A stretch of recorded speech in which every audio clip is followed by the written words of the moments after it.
ইমাম মাহদির আগমন কিয়ামতের অন্যতম বড় নিদর্শন। সহি হাদিসের বর্ণনা থেকে জানা যায়, কিয়ামতের অন্যতম বড় নিদর্শন হল শেষ যুগে ইমাম মাহদির আত্মপ্রকাশ। তিনি আসবেন এই উম্মার নেতৃত্ব গ্রহণ করতে এবং ইসলামকে সংস্কার করতে। তিনি ইসলামিক শরীয়তের মাধ্যমে বিচার ফয়সালা করে পৃথিবী থেকে জুলুম নির্যাতন দূর করে ন্যায় ও ইনসাফ দ্বারা তা পরিপূর্ণ করে দেবেন। তার শাসনামলে মুসলিম উম্মা বিরাট কল্যাণ ও প্রাচুর্যের মধ্যে থাকবে। ইমাম ইবনে কাসির রাহিমাহুল্লাহ বলেন, তখন ফল ফলাদিতে বরকত হবে, মানুষের সম্পদ বৃদ্ধি পাবে, ইসলাম বিজয় লাভ করবে এবং সকল প্রকার কল্যাণ বিরাজ করবে। ইমাম মাহদির পরিচয় ও বংশ।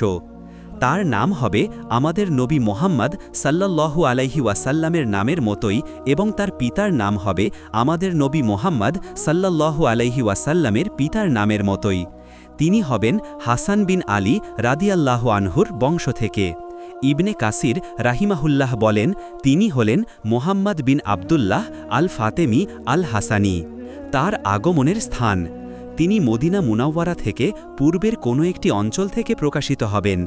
নবী মোহাম্মদ সাল্লাল্লাহু আলাইহি ওয়াসাল্লাম বলেন, তোমাদের গুপ্তধনের নিকট ৩ জন খলিফার পুত্র ঝগড়া করবে, কেউ তা দখল করতে পারবে না। অতপর পূর্ব দিক থেকে কালো পতাকাধারী একদল সৈনিক আসবে এবং তারা ব্যাপক হত্যাকাণ্ড চালাবে। তিনি আরও বলেন, তোমরা যখন তাদের দেখতে পাবে তখন তাদের নেতার হাতে বায়াত করবে, যদিও বরফের ওপর হামাগুড়ি দিয়ে উপস্থিত হতে হয়, কারণ তিনি হলেন আল্লাহর খলিফা মাহদি। ইমাম ইবনে কাসির রাহিমাহুল্লাহ এই হাদিসটির ব্যাখ্যায় বলেন, এখানে গুপ্তধন বলতে কাবা ঘরের ধনভাণ্ডারকে বোঝানো হয়েছে। মূর্খ শিয়াদের দাবি যে ইমাম মাহদি সামেরার গর্ত থেকে বের হবেন তা সম্পূর্ণ মিথ্যা এবং এর কোনো দলিল নেই। তিনি আরও বলেন, পূর্বাঞ্চলের লোকেরা তাকে সাহায্য করবে এবং তার শাসনকে সমর্থন করবে। তারা কালো পতাকাধারী হবেন। মোট কথা, শেষ যুগে পূর্ব দেশ থেকে তার বের হওয়া সত্য। কাবাঘরের পাশে তার জন্য বায়াত করা হবে। মাহদির আগমনের প্রমাণসমূহ। ইমাম মাহদির আগমনের ব্যাপারে অনেক সহি হাদিস রয়েছে যা তার আগমনকে সত্য বলে প্রমাণ করে। কিছু হাদিসে তার নাম সরাসরি উল্লেখ আছে, আবার কিছুতে তার গুণাবলী বর্ণিত হয়েছে। ১ আবু সাঈদ খুদরি রাদিয়াল্লাহু আনহু থেকে বর্ণিত, নবী মুহাম্মদ সাল্লাল্লাহু আলাইহি ওয়াসাল্লাম বলেন, শেষ যুগে আমার উম্মার মধ্যে মাহদির আগমন ঘটবে। তার শাসনকালে আকাশ থেকে প্রচুর বৃষ্টিপাত হবে, জমিন ফসল উৎপন্ন করবে, তিনি মানুষের মাঝে সমানভাবে প্রচুর সম্পদ বিতরণ করবেন এবং তিনি ৭ বা ৮ বছর জীবিত থাকবেন। ২ নবী মোহাম্মদ সাল্লাল্লাহু আলাইহি ওয়াসাল্লাম আরও বলেন, আমি তোমাদেরকে মাহদির আগমন সম্পর্কে সুসংবাদ দিচ্ছি। মানুষেরা যখন মতবিরোধে লিপ্ত হবে তখন তিনি প্রেরিত হবেন এবং পৃথিবী থেকে জুলুম দূর করে ন্যায় ও ইনসাফ দ্বারা তা পরিপূর্ণ করে দেবেন। ৩ নবী মোহাম্মদ সাল্লাল্লাহু আলাইহি ওয়াসাল্লাম বলেন, মাহদি আসবেন আমার বংশধর থেকে, তার কপাল হবে উজ্জ্বল এবং নাক হবে উঁচু, ৭ বছর পর্যন্ত তিনি রাজত্ব করবেন। ৪ উম্মে সালামা রাদিয়াল্লাহু আনহা বলেন, আমি রাসূল মুহাম্মদ সাল্লাল্লাহু আলাইহি ওয়াসাল্লামকে বলতে শুনেছি, মাহদির আগমন হবে আমার পরিবারের ফাতিমার বংশধর থেকে।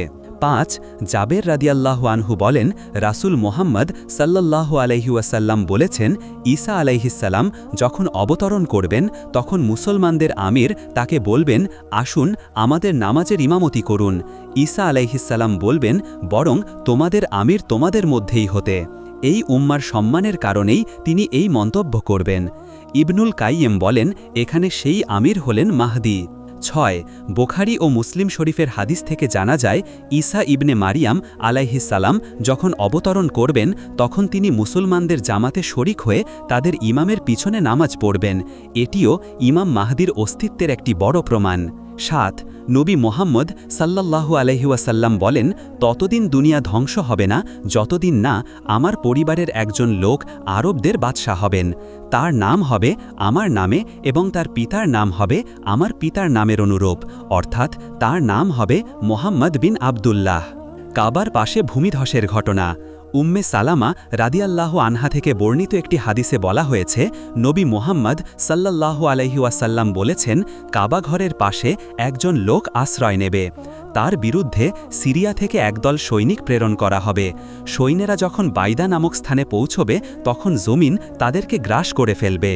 এই ঘটনা থেকে জানা যায় যেই লোকটি কাবার পাশে আশ্রয় নেবেন তিনি আল্লাহর সাহায্যপ্রাপ্ত হবেন এবং তার শত্রুদেরকে ভূমিধসের মাধ্যমে ধ্বংস করবেন। হাদিস থেকে আরও জানা যায় সেই লোকটি কুরাইশ বংশের অন্তর্ভুক্ত। বিজ্ঞ আলেমদের বক্তব্য। অনেক বিজ্ঞ আলেম ইমাম মাহাদির আগমনকে সত্য বলে স্বীকার করেছেন। তাদের মধ্যে কয়েকজন হলেন হাফেজ আবুল হাসান আল আবেরি রাহিমাহুল্লাহ।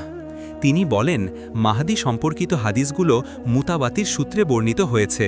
তিনি আহলে বাইত নবী পরিবারের সদস্য হবেন, 7 বছর রাজত্ব করবেন এবং তার সময়ে ঈসা ইবনে মারিয়াম আলাইহিস সালাম আগমন করে দাজ্জালকে হত্যা করবেন। ইমাম শাওকানি রাহিমাহুল্লাহ তিনি বলেন, মাহদির ব্যাপারে 50টিরও বেশি মুতাওয়াতির হাদিস বর্ণিত হয়েছে, যা নিঃসন্দেহে তার আগমনকে সত্য প্রমাণ করে। শায়েখ আব্দুল আজিজ বিন বাজ রাহিমাহুল্লাহ তিনি বলেন, মাহদির বিষয়টি অতি সুস্পষ্ট। এ ব্যাপারে হাদিসগুলো মুতাওয়াতির সূত্রে বর্ণিত, তার আগমন সত্য। শায়েখ আব্দুল মোহসিন আল আব্বাদ তিনি বলেন, ২৬ জন সাহাবী থেকে মাহদি সম্পর্কিত হাদিসগুলো ৩৬টি হাদিস গ্রন্থে বর্ণিত হয়েছে। সংক্ষিপ্ত সারসংক্ষেপ। উপরের বিস্তারিত আলোচনা থেকে আমরা জানতে পারলাম যে ইমাম মাহদির আগমনের ওপর বিশ্বাস স্থাপন করা ওয়াজিব।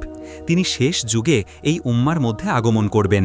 মাকামে ইব্রাহিম এবং রুকনে ইয়ামানির মধ্যবর্তী স্থানে মুসলমানরা তার হাতে বায়াত করবে। সিরিয়া থেকে তার বিরুদ্ধে প্রেরিত সৈন্যদলকে আল্লাহ তাআলা বাইদা নামক স্থানে ভূমিধসের মাধ্যমে ধ্বংস করে দেবেন। তিনি মুসলমানদের খালিফা হয়ে ইসলামী শরিয়াতের মাধ্যমে বিচার ফয়সালা করবেন। তার শাসনামলে চরম সুখ, শান্তি ও নিয়ামত বিরাজ করবে। অতপর তিনি দামেস্কের মসজিদে ফজরের নামাজের সময় ঈসা আলাইহিস সালাম এর সঙ্গে সাক্ষাৎ করবেন। প্রথমে তিনি ঈসা আলাইহিস সালামকে নামাজের ইমামতি করতে বলবেন, কিন্তু তিনি তা প্রত্যাখ্যান করলে স্বয়ং ইমাম মাহদি ইমামতি করবেন এবং ঈসা আলাইহিস সালাম তার পিছনে মুক্তাদি হয়ে নামাজ পড়বেন। এরপর তিনি ঈসা আলাইহিস সালামের সঙ্গে যোগ দিয়ে দাজ্জালের বিরুদ্ধে যুদ্ধ করবেন এবং তাকে হত্যা করার কাজে সাহায্য করবেন। সব শেষে তিনি 7 বছর মতান্তরে 9 বছর পৃথিবীতে বসবাস করে ইন্তেকাল করবেন এবং মুসলমানগণ তার জানাজার নামাজ আদায় করবে।